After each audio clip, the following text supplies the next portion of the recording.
كل من عليها فان ويبقى وجه ربك ذو الجلال والإكرام فبأي آلاء ربكما تكذبان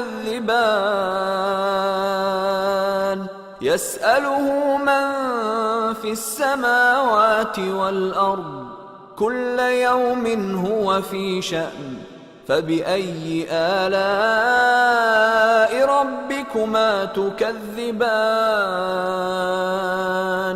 سنفرغ لكم أيها الثقلان فبأي آلاء ربكما تكذبان يا معشر الجن والإنس إن استطعتم أن تنفذوا من أقطار السماوات والأرض فانفذوا لا تنفذون إلا بسلطان فبأي آلاء ربكما تكذبان يرسل عليكما شواظ من نار ونحاس فلا تنتصران فبأي آلاء ربكما تكذبان فإذا انشقت السماء فكانت وردة كالدهان فبأي آلاء ربكما تكذبان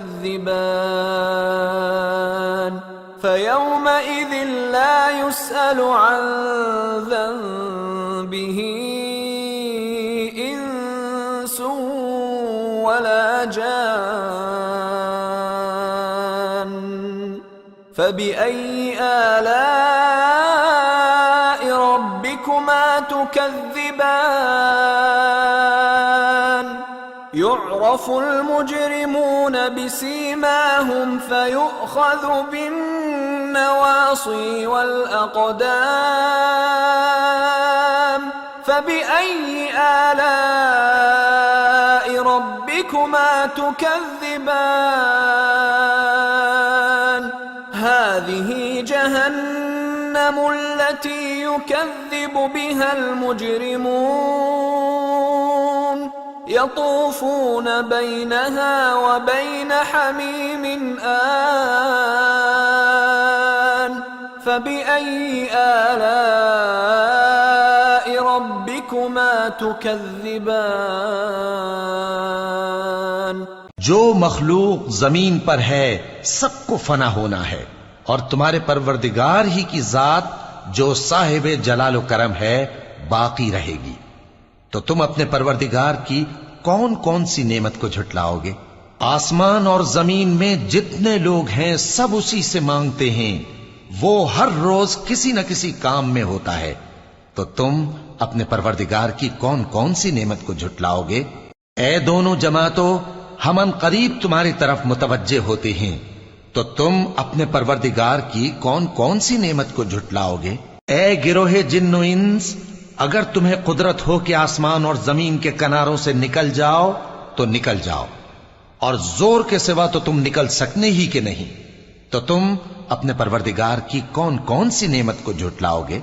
तुम पर आग के शोले साफ और धुआं मिले छोड़ दिए जाएंगे, तो फिर तुम उनका मुकाबला न कर सकोगे। तो तुम अपने परवरदिगार की कौन कौन सी नेमत को झुटलाओगे? फिर जब आसमान फटकर तेल की तलछट की तरह गुलाबी हो जाएगा तो वो कैसा हौलनाक दिन होगा। तो तुम अपने परवरदिगार की कौन कौन सी नेमत को झुटलाओगे? तो उस रोज न तो किसी इंसान से उसके गुनाहों के बारे में पुरसिश की जाएगी और न किसी जिन से। तो तुम अपने परवरदिगार की कौन कौन सी नेमत को झुटलाओगे? गुनाहगार अपने चेहरे ही से पहचान लिए जाएंगे तो पेशानी के बालों और पांव से पकड़ लिए जाएंगे। تو تم اپنے پروردگار کی کون کون سی نعمت کو جھٹلاؤ گے؟ یہی وہ جہنم ہے جسے گناہگار لوگ جھٹلاتے تھے، وہ دوزخ اور کھولتے ہوئے گرم پانی کے درمیان گھومتے پھریں گے۔ تو تم اپنے پروردگار کی کون کون سی نعمت کو جھٹلاؤ گے؟